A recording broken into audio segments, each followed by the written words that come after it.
નમસ્કાર, સ્વાગત છે આપનું કશુદય ટીવી ન્યૂઝમાં। હું છું મોના ભાટિયા। તો સમાચારોની શરૂઆત કરીશું મુખ્ય સમાચારોથી।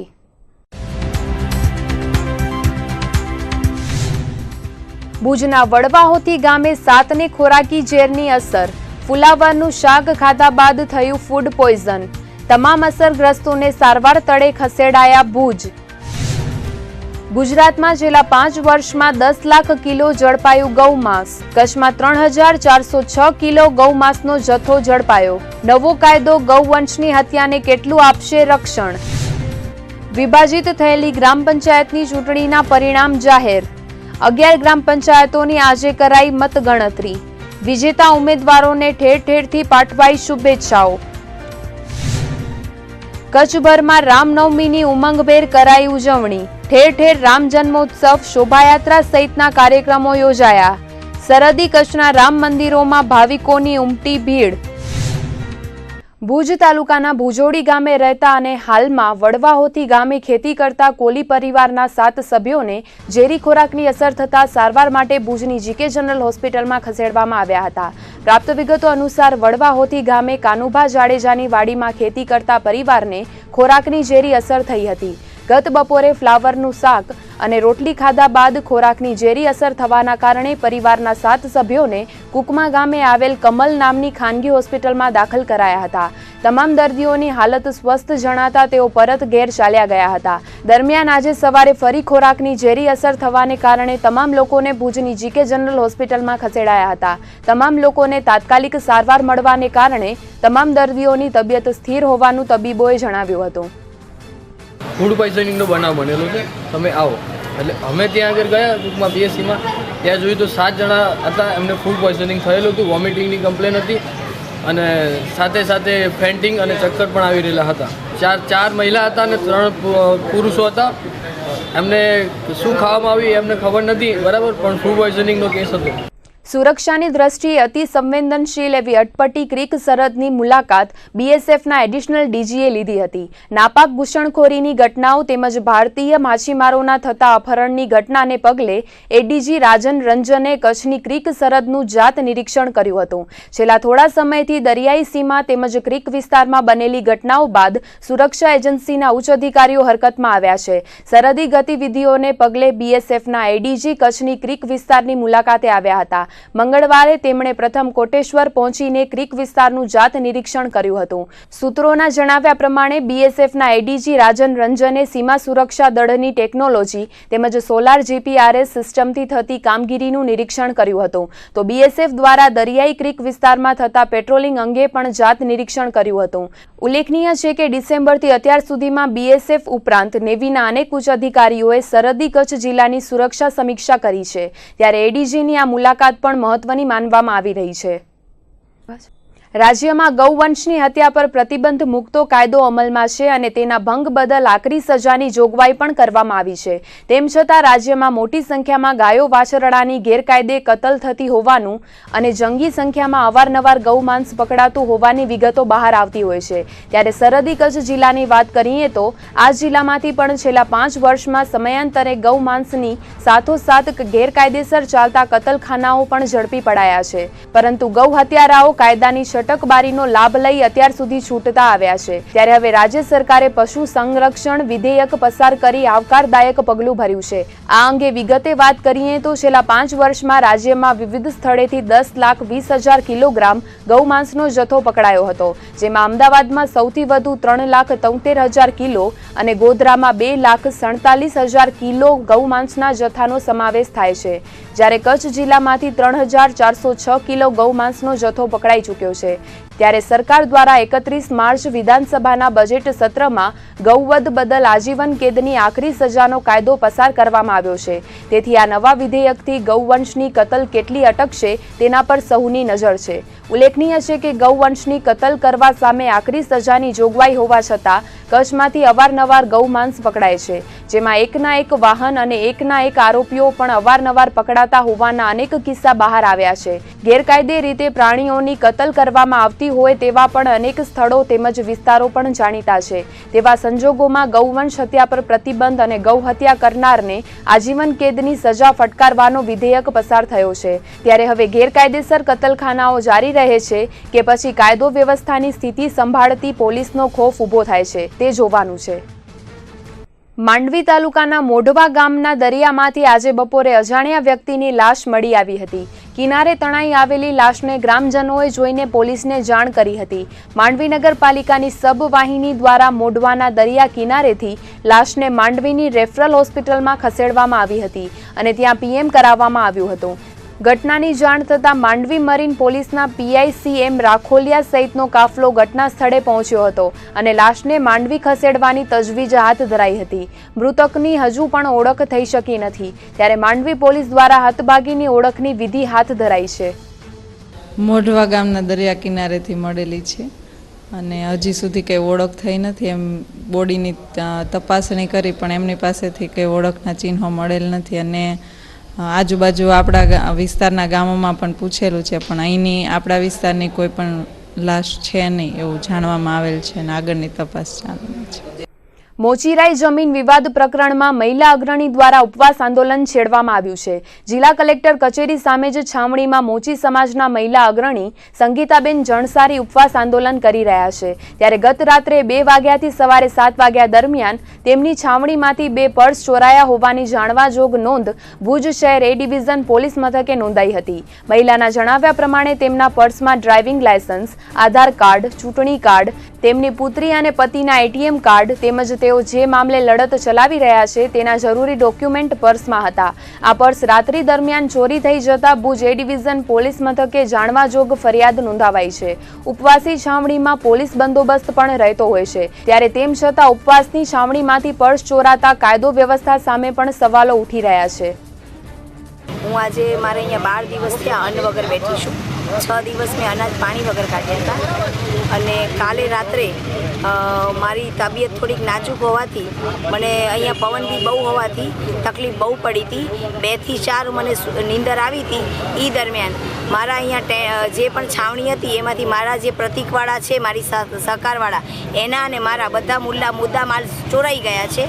એમાં બધા જ રિયલ ઓશી, એની ઝેરોક્સ, મારા ડોક્યુમેન્ટ્સ, મારા પર્સની અંદરના બીજા પણ મારા જેટલા આઈ કાર્ડ, ATM કાર્ડ, મારા બેંક ને બધું જ જેટલું પણ, કારણ કે મારે અમુક વસ્તુ અહીંયા અધિકારીઓ આવે તો અમુક એને માંગે તો બતાવવા પડે, એટલે મારે રાખ્યું હતું સાથે. અને જે પણ અહીંયા ઘડી એક અલકાબેન નામના બેન હતા, પોલીસની હાજરીમાં આ વસ્તુ ચોરાઈ ગઈ છે. એટલે જે પણ મને હવે આમાં ન્યાય મળે એ જરૂરી છે, કારણ કે મારું જાનમાલનું નુકસાન છે એ વસ્તુના સમાચાર મને મળ્યા હતા. ગુજરાત પ્રદેશ ભાજપ દ્વારા ચૂંટણીને લઈને તૈયારીઓ શરૂ કરી દેવામાં આવી છે, જેમાં પ્રદેશ ભાજપ દ્વારા 3 મહત્વની કમિટીઓની જાહેરાત કરવામાં આવી છે. પ્રદેશ પ્રમુખ જીતુભાઈ વાઘાણીની અધ્યક્ષતામાં મળેલી બેઠકમાં 14 સભ્યોની પાર્લામેન્ટરી બોર્ડની જાહેરાત કરવામાં આવી છે. સાથે જ ચૂંટણી કેમ્પેઇન સમિતિની પણ જાહેરાત કરાવવામાં આવી છે, જેના ઇન્ચાર્જ તરીકે કૌશિક પટેલની નિમણૂક કરાઈ છે. તો વર્ષ 2017ની ગુજરાત વિધાનસભાની ચૂંટણીમાં સૌની નજર ભાજપના મેનિફેસ્ટો પર રહેવાની છે. ત્યારે મેનિફેસ્ટો કમિટીમાં પણ 14 સભ્યોનો સમાવેશ કરવામાં આવ્યો છે, જેના કન્વીનર તરીકે ભરત ગરીવાલાની નિમણૂક કરાઈ છે.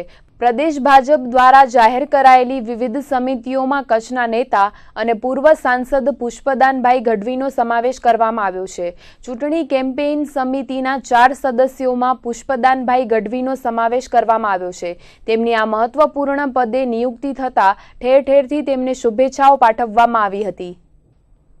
નોટબંધી બાદ રોકડ વ્યવહાર પર સરકારે અંકુશ મૂક્યો છે અને 1 એપ્રિલ 2017થી આવકવેરા કાયદામાં ફેરફારો કર્યા છે.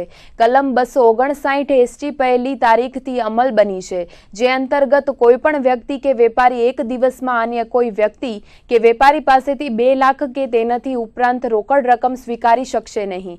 સરકાર દ્વારા આ નિર્ણય અમલી બનાવાતા વેપારીઓમાં પણ મૂંઝવણ પેદા થઈ હતી. જો કોઈ વેપારી કોઈ વ્યક્તિ પાસેથી 2 લાખ કે તેના તેનાથી વધારેની રકમ એક દિવસમાં સ્વીકારે છે તો તેના પર આવકવેરા કાયદા હેઠળ 100% દંડ ભરવું પડશે. આ નિયમ બાદ ભુજ જથ્થાબંધ બજારના વેપારીઓ પણ મૂંઝવણમાં મુકાયા હતા. છેલ્લા 5 દિવસથી વેપારીઓ 2 લાખ કે તેનાથી વધારેની રકમ સ્વીકારતા ન હતા. આખરે મૂંઝવણમાં વધારો થતા ચાર્ટર્ડ એકાઉન્ટન્ટ સાથે આજે બેઠક યોજી હતી, જેમાં ભુજના જાણીતા સીએ પ્રવીણભાઈ દોશીએ આવકવેરા કાયદા અંગે વેપારીઓને માહિતી પૂરી પાડી હતી. ચેક તેમજ આરટીજીએસ દ્વારા તમે દરરોજ ગમે તેટલા રૂપિયાનું ટ્રાન્ઝેક્શન કરી શકો છો, પરંતુ રોકડ રકમ સ્વીકારવા પર મર્યાદા મૂકી દેવામાં આવી છે.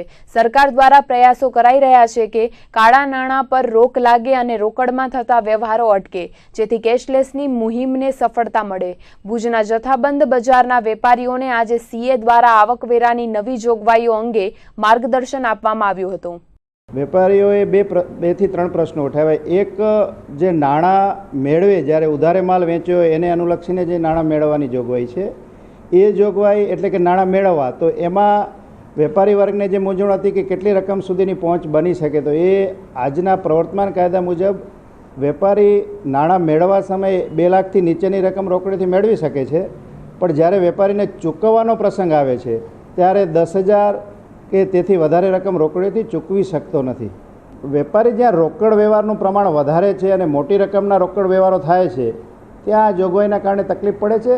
હું જ્યાં સુધી સમજુ ત્યાં સુધી જથ્થાબંધ બજારમાં આના કારણે કોઈ ખાસ એક વખત જ્યારે આ કલમની જોગવાઈઓની સ્પષ્ટતા થઈ જાય પછી ખાસ કોઈ મારા હિસાબે એ લોકોને વેપારમાં કોઈ તકલીફ જણાતી નથી.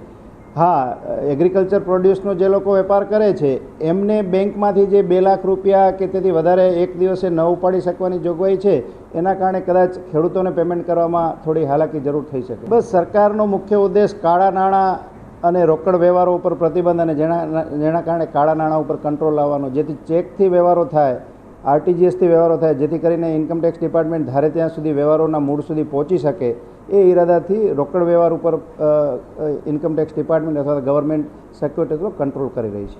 1 એપ્રિલથી આવકવેરાના કાયદામાં ફેરફાર થવાના કારણે વેપારીઓ છેલ્લા 5 દિવસથી મૂંઝવણ અનુભવતા હતા.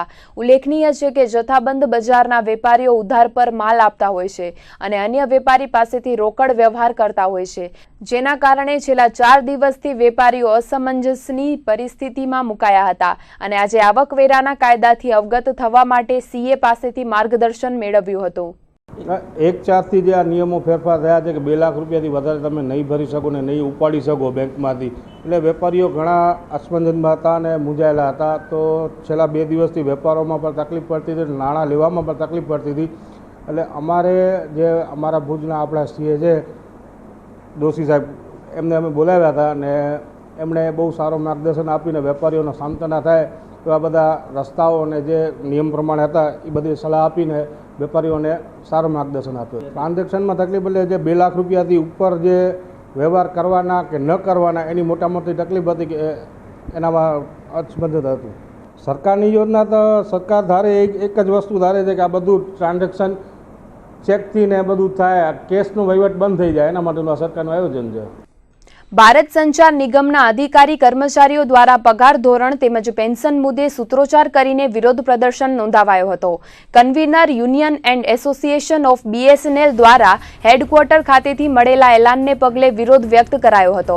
BSNLના કર્મચારી યુનિયને ભુજ સ્થિત વડી કચેરીએ સૂત્રોચ્ચાર કરીને પોતાની વિવિધ પડતર માંગો અંગે પ્રદર્શન કર્યું હતું, જેમાં ખાસ તો પગાર પંચના લાભો, પેન્શનના લાભ, આઉટસોર્સિંગ તેમજ અન્ય પડતર માંગણીઓ સંતોષવા માટે પ્રદર્શન કરાયું હતું. રજાના દિવસે ઠેર ઠેર પ્રદર્શન કરીને કર્મચારીઓએ પોતાની માંગો દોહરાવી હતી, જેમાં ભુજ ખાતે કરાયેલા પ્રદર્શનમાં યુનિયનના પ્રમુખ ભૂપેન્દ્ર ગણાત્રા, જિલ્લા મંત્રી સુનિલ ઠાકોર, RD ચુડાસમા, JT સંઘવી, મનીષ વૈદ્ય સહિતના અધિકારી કર્મચારીઓ બહોળી સંખ્યામાં જોડાયા હતા.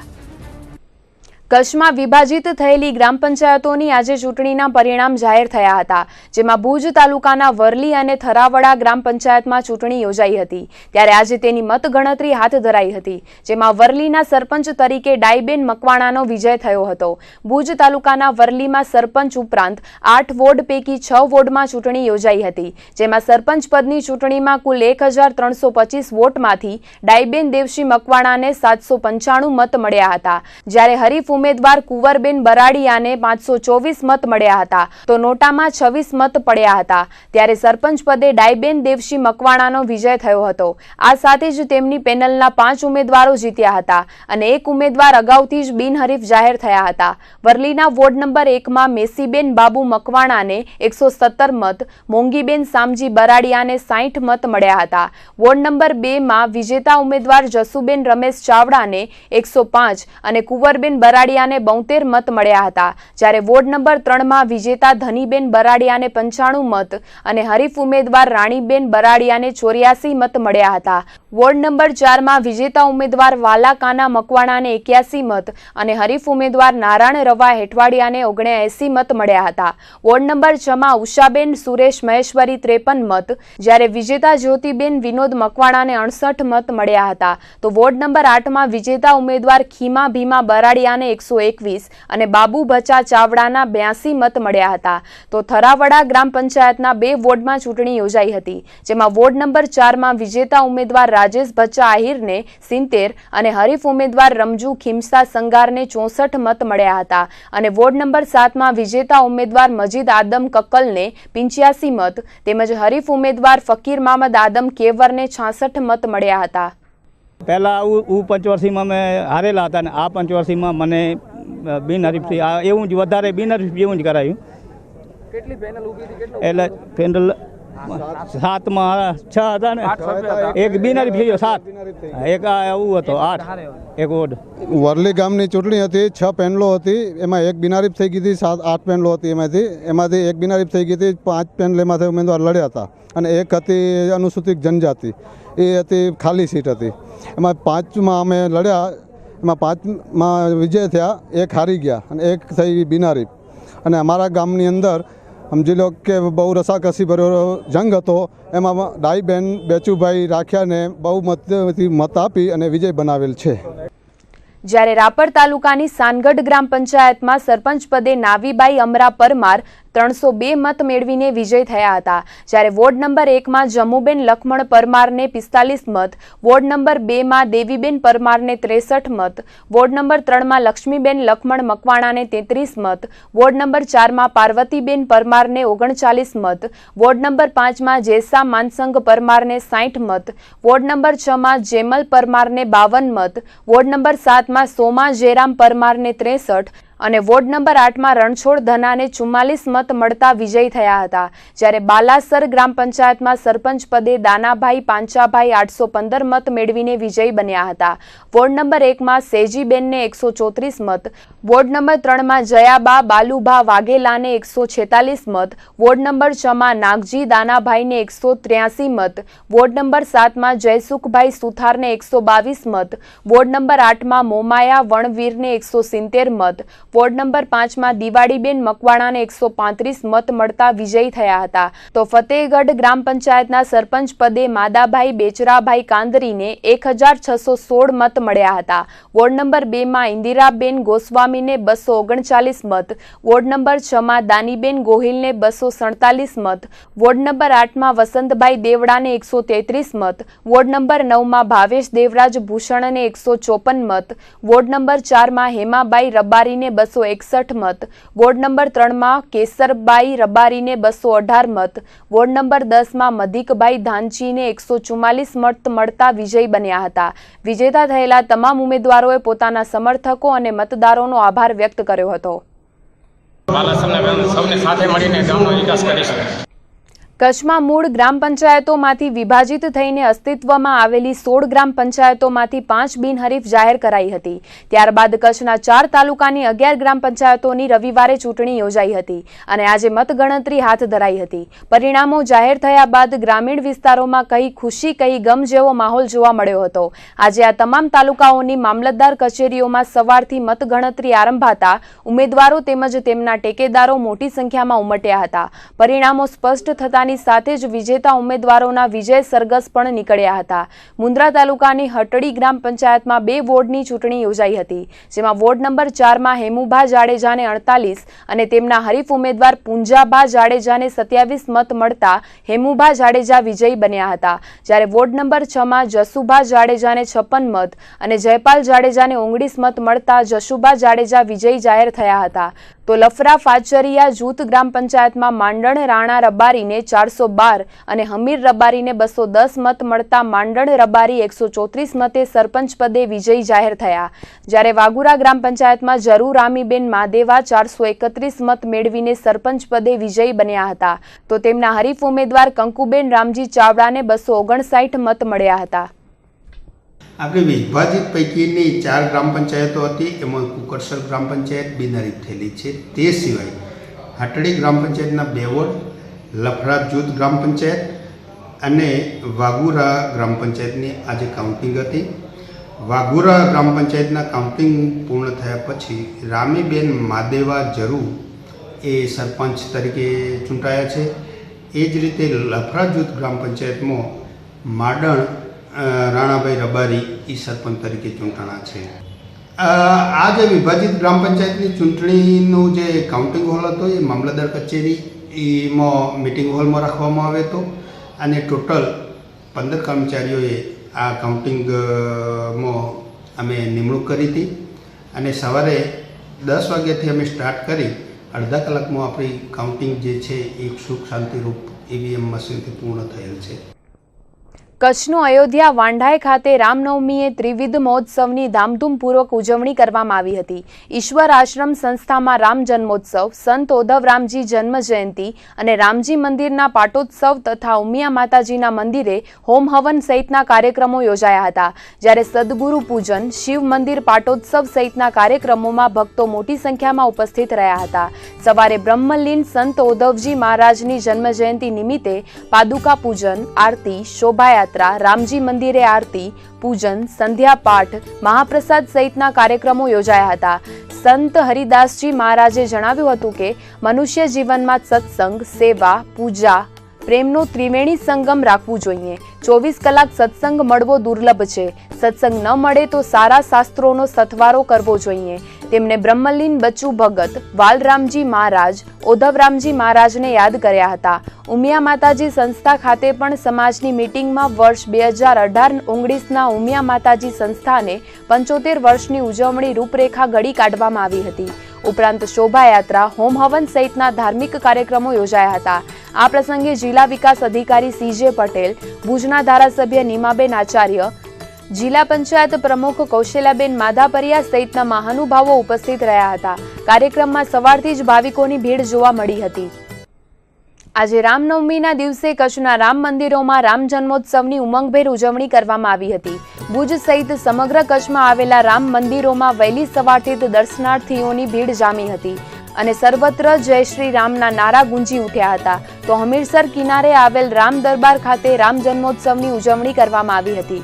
જ્યારે રઘુનાથજીના આરા ખાતે પણ ભાવપૂર્વક ઉજવણી કરાઈ હતી. તેમજ ભાવિકોને પંજુરીનો પ્રસાદ પણ આપવામાં આવ્યો હતો.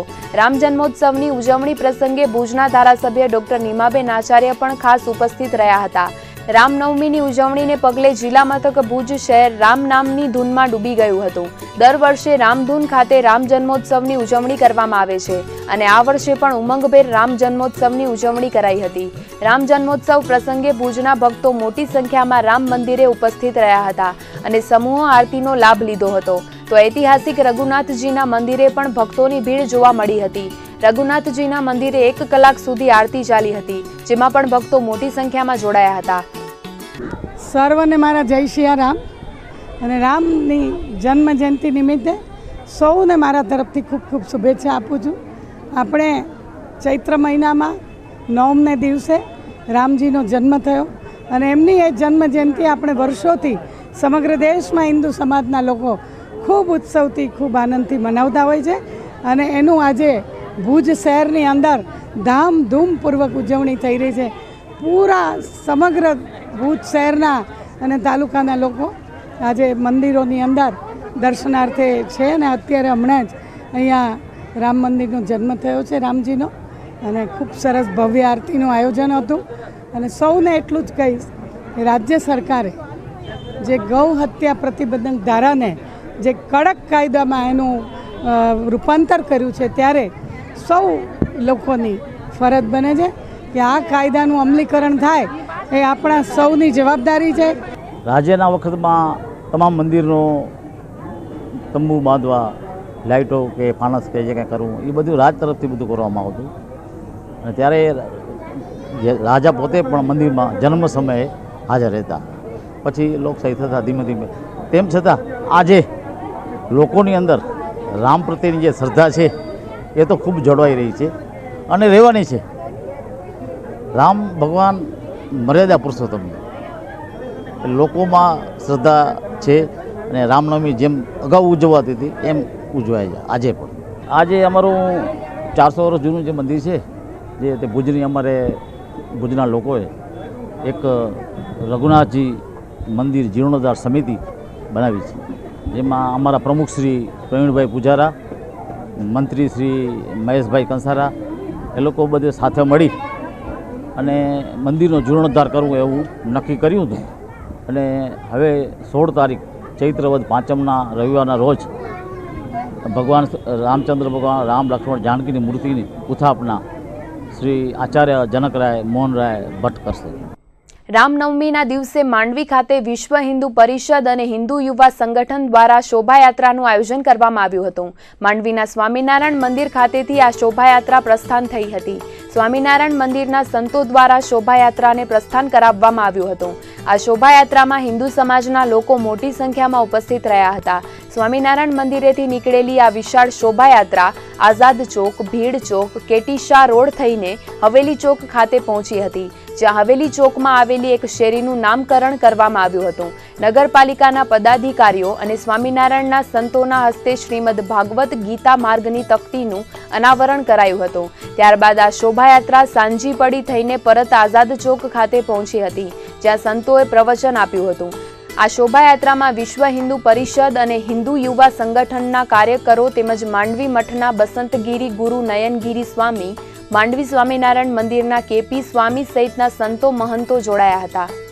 આજે હિન્દુઓનો પવિત્ર તહેવાર રામનવમીના દિવસે માંડવીના હૃદયસમા વિસ્તાર હવેલી ચોકની બાજુમાં જે શેરી આવે છે, એમાં આપણા ગીતા કેન્દ્રના જે કનકસિંહભા સંપટ હતા કે જેમણે પોતાનું આખું જીવન એ લોકોની સેવામાં ખર્ચ્યું અને લોકોને ગીતાના પાઠ શીખવ્યા અને કર્મ કઈ રીતે કરવું અને લોકોએ કઈ રીતે બધાને ઉપયોગી બનવું એનું જીવન ઘડતર કર્યું છે અને એમાં એનો ખૂબ અમૂલ્ય ફાળો છે.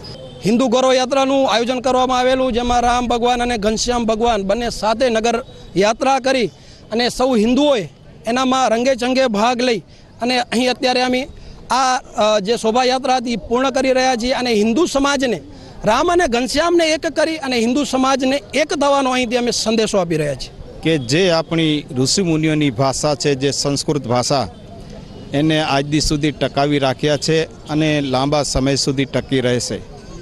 જેને કારણે આખો આપણો પાયો, હિન્દુ ધર્મનો જે પાયો છે એ સંસ્કૃત ભાષા ઉપર છે. એનું કારણ એ છે કે જે સંસ્કૃત ભાષાની ઉત્પત્તિ જે ભોલાનાથ શંકર ભગવાન એના ડમરૂમાંથી ઉત્પન્ન થઈ છે અને એ ડમરૂમાંથી જે ભાષા ઉત્પન્ન થઈ એનું આજ દિવસ સુધી આવા વિદ્વાનો અને મહાપુરુષો જતન કરી રહ્યા છે.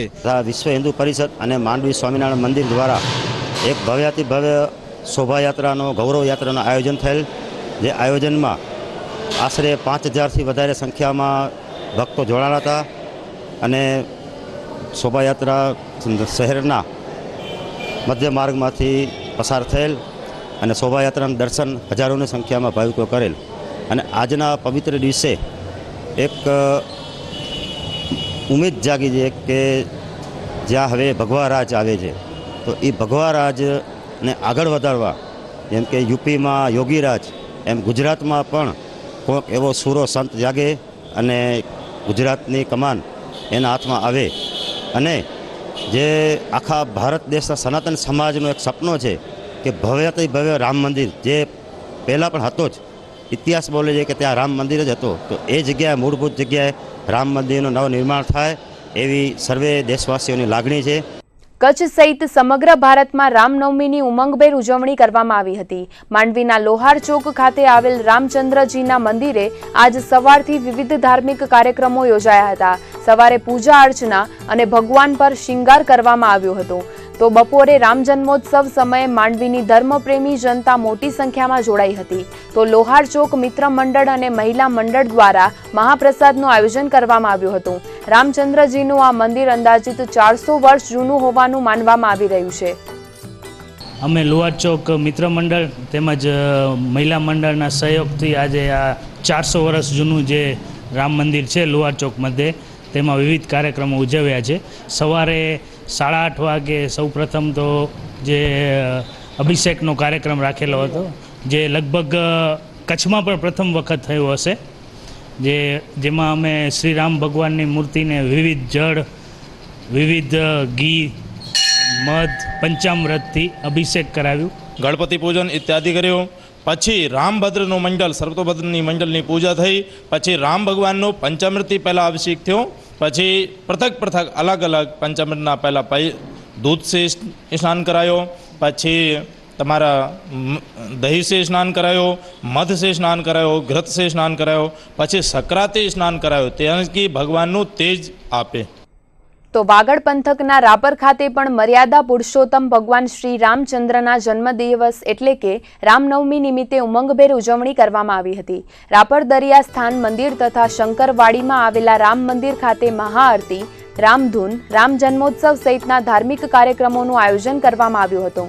તો સાંજે 4 વાગે શહેરમાં ભવ્ય શોભાયાત્રા નીકળી હતી. શહેરના મુખ્ય માર્ગો પરથી પસાર થયેલી શોભાયાત્રા દરિયાસ્થાન મંદિરે સમાપન થઈ હતી. રામનવમીની ઉજવણીમાં લોહાણા મહાજન તેમજ પટેલ સમાજના ભાઈઓએ પાંખી પાડીને ધંધા રોજગાર બંધ રાખ્યા હતા. તો આઠમની રાત્રે 12 કલાકે સ્વામિનારાયણ મંદિર ખાતે સ્વામિનારાયણ ભગવાનના જન્મોત્સવની ઉજવણી કરવામાં આવી હતી. રામનવમીની આ ઉજવણીમાં લોહાણા સમાજના પ્રમુખ રસિકલાલ આદુવાણી, મુકેશ ઠક્કર, પ્રવીણ ઠક્કર, તુલસી ચંદે, દિનેશ ચંદે, અશોક માલી, રમેશ આરેઠિયા, કાનજીભાઈ પટેલ, હકુભા સોઢા, મેહુલ રૈયા, નિલેશ માલી સહિતના અગ્રણીઓ ઉપસ્થિત રહ્યા હતા. મુન્દ્રામાં આજે સનાતન હિન્દુ સમાજ દ્વારા રામનવમીની ધામધૂમથી ઉજવણી કરવામાં આવી હતી. આજે ભગવાન સાંઈ બાબાના મંદિર પાસેથી ભવ્ય શોભાયાત્રાનું આયોજન કરવામાં આવ્યું હતું. આ યાત્રામાં રામ, લક્ષ્મણ, સીતા અને હનુમાનજીની નાના ભૂલકાઓની વેશભૂષા આકર્ષણ રૂપ બની હતી. આ શોભાયાત્રા શહેરના એસટી ચોક, માંડવી ચોક, નવલખા બંગલો, જનસેવાની ઓફિસેથી થઈને રામ મંદિરે પરત પહોંચી હતી. આ પ્રસંગે એકલ માતા ભરૂડિયાથી પૂજ્ય દેવનાથ બાપુ ખાસ ઉપસ્થિત રહીને શુભેચ્છાઓ પાઠવી હતી. આ મહોત્સવના સંયોજક સંજય બાપટે જણાવ્યું હતું કે શહેરના સાગર ભુવનમાં આવેલ ભગવાન રામના મંદિરમાં બપોરે 12ના ટકોરે રામ જન્મની ઉજવણી કરાઈ હતી અને સંગીતમય કાર્યક્રમમાં ભક્તજનો બહોળી સંખ્યામાં જોડાયા હતા. આ પ્રસંગે રાજકીય સામાજિક મહાનુભાવો ઉપસ્થિત રહ્યા હતા. શ્રી રામ મંદિરના અનુભાઈએ આરતીનો લાભ લીધો હતો અને શ્રી રામ મિત્ર મંડળે જહેમત ઉઠાવી હતી. નવરાત્રી દરમિયાન માં અંબાની ઉપાસના કરવામાં આવતી હોય છે. ચૈત્રી નવરાત્રી દરમિયાન મુન્દ્રા તાલુકાના ભદ્રેશ્વર ગામે ચૈત્રી નવરાત્રીની ઉજવણી કરાય છે. 200 વર્ષ જૂની પ્રાચીન પરંપરા આજે પણ અકબંધ રહી છે. દેશી ઢોલના નાદ સાથે માતાજીના ગરબા ગાઈને ઉપાસના કરવામાં આવે છે. તો આઠમના દિવસે મંદિરે હોમ હવન સહિતના ધાર્મિક કાર્યક્રમો યોજાયા હતા. તો રામનવમીના દિવસે ગરબાઓનું વિસર્જન કરવામાં આવે છે. ગુજરાત રાજ્ય મધ્યાહન ભોજન યોજનાના કર્મચારી મહામંડળ દ્વારા પોતાની પડતર માંગણીઓને કારણે રેલી યોજીને પ્રદર્શન કરવામાં આવશે. આગામી 13મી એપ્રિલે સંચાલકો પોતાના પરિવાર સાથે વિશાળ રેલી કાઢીને કલેક્ટરને આવેદનપત્ર પાઠવશે. મધ્યાહન ભોજન યોજનાના સંચાલકોની મુખ્ય માંગ છે કે આ યોજનાનું સંસ્થાકીય રીતે રૂપાંતર ન કરાય. સરકાર આ યોજના સંસ્થાઓને સોંપવા માંગે છે. અમુક જિલ્લા અને તાલુકાઓમાં મધ્યાહન ભોજનની જવાબદારી સંસ્થાઓને સોંપી દેવાઈ છે. પરિણામે મધ્યાહન ભોજન યોજનાના સંચાલકો બેરોજગાર બની ગયા છે. તો વર્ષોથી કર્મચારીઓને માત્ર નજીવો જ પગાર મળે છે. ત્યારે તેમની માંગ છે કે લઘુત્તમ વેતન ધારા પ્રમાણે પગાર આપવામાં આવે. આવી અનેક પડતર માંગો સાથે આગામી 13મી એપ્રિલના કચ્છ જિલ્લા મધ્યાહન ભોજન સંચાલક મંડળ દ્વારા વિશાળ રેલી યોજવામાં આવશે. હવે અમારી માંગણી એ છે કે એક તો અમારા વેતનની અંદર વધારો કરવો. આજે 1000 રૂપિયા આપણે જે સરકાર પગાર આપે છે, 1000 રૂપિયાની અંદર અમારા પરિવારનું જીવન નિર્વાહ ચાલે નહીં. એટલે અમારી પહેલી માગણી એ છે કે હાઈકોર્ટે જે ચુકાદો આપ્યો છે એ ચુકાદો અમલ કરવો. અને નંબર 2 કે આ રાજ્ય સરકાર આ જે યોજના છે એ દિન પ્રતિદિન NGOને સોંપી અને અમારા કર્મચારીઓને ઘર ભેગા કરે છે. એટલે અમારા કર્મચારીઓ બેકાર થાય છે. અમારા કર્મચારીઓને હવે કોઈ કામ મળે નહીં. આજે 20 વર્ષથી 25 વર્ષથી અમે લોકો સેવા સ્વરૂપે આ યોજનાની અંદર જોડાયા હોઈએ અને કાયમી થશે એવી આશાથી અમે આ સેવા કરી હોય અને આજે જો અમને સરકાર ઘર ભેગા કરે તો એ અમારા માટે એક મોટો ભય છે. બરાબર. એટલે હવે અમારી એ માગણી છે કે આ હાલે જે રાજ્ય સરકાર હિલચાલ કરી રહી છે કે ગુજરાતના કેટલા જિલ્લાના કેટલા તાલુકોનું NGOકરણ કરી નાખવું અને અમારા કર્મચારીઓને છૂટા કર્યા. એના સંદર્ભે આજે કચ્છ જિલ્લાની અંદર ગાંધીધામ તાલુકો અને અન્ય તાલુકાઓ સંસ્થાને સોંપવા માટે સરકાર હિલચાલ કરી રહી છે. એટલે એ NGOને ન સોંપે એના માટે અમે તારીખ 13/4/2017ના અમે ભુજની અંદર કચ્છ જિલ્લાના તમામ કર્મચારીઓ એક મહારેલી કરી અને અમે સરકારને અમે જાણ કરશું કે આ યોજનાનું NGOકરણ ન કરે અને અમારો જે હાઈકોર્ટનો ચુકાદો છે એ અમલ કરે.